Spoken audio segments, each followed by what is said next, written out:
창세기 9장 18절에서 29절까지의 말씀입니다. 방주에서 나온 노아의 아들들은 셈과 함과 야벳이며 함은 가나안의 아버지라. 노아 이세의 아들로부터 사람들이 온 땅에 퍼지니라. 노아가 농사를 시작하여 포도나무를 심었더니 포도주를 마시고 취하여 그 장막 안에서 벌거벗은지라. 가나안의 아버지 함이 그의 아버지의 하체를 보고 밖으로 나가서 그의 두 형제에게 알리매 셈과 야벳이 옷을 가져다가 자기들의 어깨에 메고 뒷걸음쳐 들어가서 그들의 아버지의 하체를 덮었으며 그들의 얼굴을 돌이키고 그들의 아버지의 하체를 보지 아니하였더라.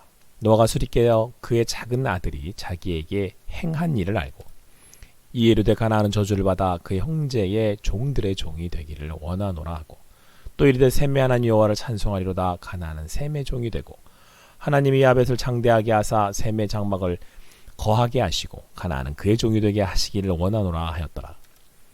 홍수 후에 노아가 350년을 살았고 그의 나이가 950세가 되어 죽었더라. 오늘 주신 말씀 창세기 9장 18절에서 29절까지의 말씀을 통해서 나도 모르게 벌거벗을 수 있습니다. 나도 모르게 벌거벗을 수 있습니다. 라는 제목으로 주님 주신 은혜를 함께 나누도록 하겠습니다.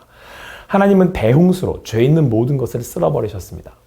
이후에 무지개로 다시는 물로 심판하지 않으시겠다 약속하셨고 사람들은 잠깐 동안 하나님께 집중하고 자기 자신을 돌볼 수가 있었습니다.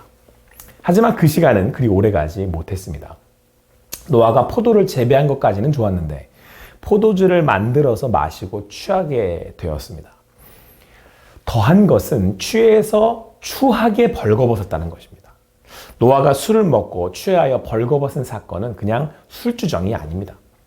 22절 말씀에 더 깊은 죄의 의미를 나타내고 있습니다.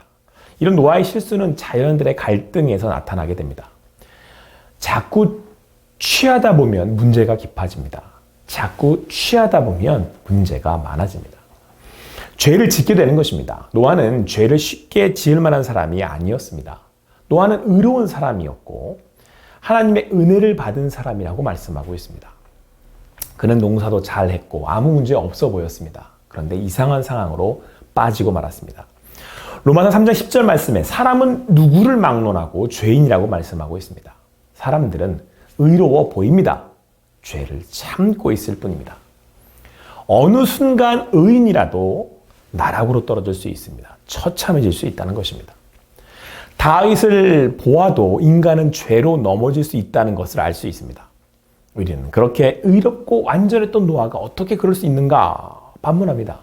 오늘 성경 무엇보다 바로 인간의 본질이 죄인임을 분명히 보여주고 있습니다. 교양 있게 보일 뿐입니다. 성경이 우리에게 말하는 것은 인간의 실존입니다. 하나님 없이는, 하나님의 은혜 없이는 살 수 없는 존재라는 것입니다. 그러므로 사랑하는 성도 여러분, 방심은 금물입니다. 모든 것이 잘 되고 잘 가고 있어 보이십니까? 그래서 너무 만만해지신 것, 자신만만해지신 것 아닙니까? 항상 깨어있어라. 너 자신을 믿고 교만하지 말아라. 라고 성경은 말씀하고 있습니다. 사람의 가장 큰 문제는 교만입니다. 이것이 위기의 시작이 될 수 있습니다.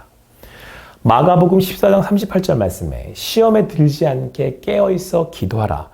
마음에는 원이로되 육신이 약하도다 말씀하고 있습니다. 여러분과 저의 육신은 약합니다. 그래서 깨어있어야 할, 기도해야 할 이유가 여기에 있습니다. 오늘 말씀 22절에서 알리메라고 말씀하고 있지 않습니까? 그러니까 함이 아버지를 고발하였다는 것인데 물론 노아가 잘못했습니다. 그러나 여러분 아버지가 항상 영광스럽고 자랑스러울 수는 없습니다. 문제는 함이 그것을 드러내서 고발했다는 것입니다. 그러나 셈과 야벳 두 아들은 달랐습니다. 아버지의 수치를 가리기 위해서 뒷걸음쳐 들어가 옷으로 덮고 얼굴을 돌이켰습니다. 오늘 성경을 보면 깨어난 노아가 이런 아들들을 향해 이제 예언을 하게 되는데요. 아버지의 하체를 덮은 셈과 야벳에게는 자자손손 축복이 있을 것이라고 예언하고요. 반대로 함의 자손들은 가나안이라고 부르면서 저주를 받게 되어 형제들의 종이 될 것이라고 말씀하고 있습니다. 그러니까 아버지 치부를 둘러치워 고발한 것이 얼마나 악한 일임을 보여주는 것입니다. 창세기 3장 7절에서 보면 아담이 범죄하여 자신의 벌거벗음을 알고 수치스러워했다고 말씀하고 있습니다. 그러니까 벗은 것은 부끄러워한다는 것이고 죄의 결과이지요. 자, 그렇다면 이런 모습을 보고 조롱하며 자신에게 속았다라고 즐거워할, 기뻐할 것은 누구겠습니까? 바로 사람을 유혹하여 넘어뜨린 사단입니다. 사단은 인간의 벌거벗었음을 만천하게 고하고 다니는 악한 일을 하게 됩니다. 자신의 뜻대로 인간을 하나님으로부터 멀어지게 하고 바로 그 인간을 자기 수하로 만들어 조종하게 되었기 때문입니다. 오늘 18절 말씀에 보면 특별히 셈과 야벳과 달리 성경은 함을 가나안의 아버지라고 특별히 부르고 있습니다. 18절 말씀에 방주에서 나온 노아의 아들들은 셈과 함과 야벳이며 함은 가나안의 아버지라. 노아를 통한 이제 말씀 이후에 시간이 흘러 세월이 흘러 이제 애굽의 종노릇하던 이스라엘 백성들이 하나님의 은혜로 출애굽하게 되지 않습니까? 자, 그리고 오늘 말씀이 가나안 광야를 지나 가나안 땅을 차지하게 되는 이스라엘을 통해서 성취됩니다. 그러니까 이스라엘이 차지하게 되는 땅이 어디예요? 가나안이었던 것이죠.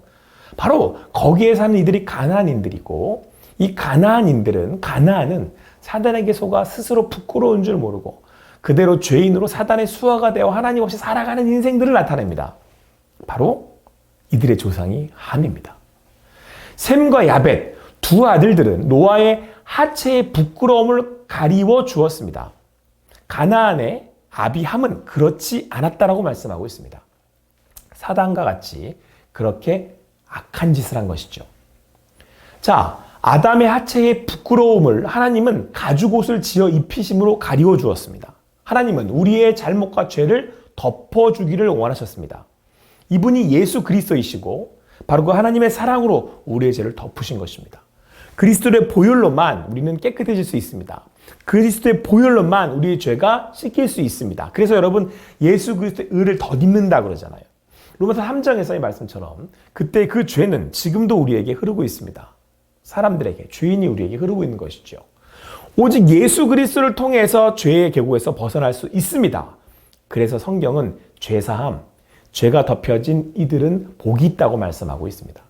죄가 덮여져 죄사함을 받은 이들은 은혜로 살게 되었다는 것입니다.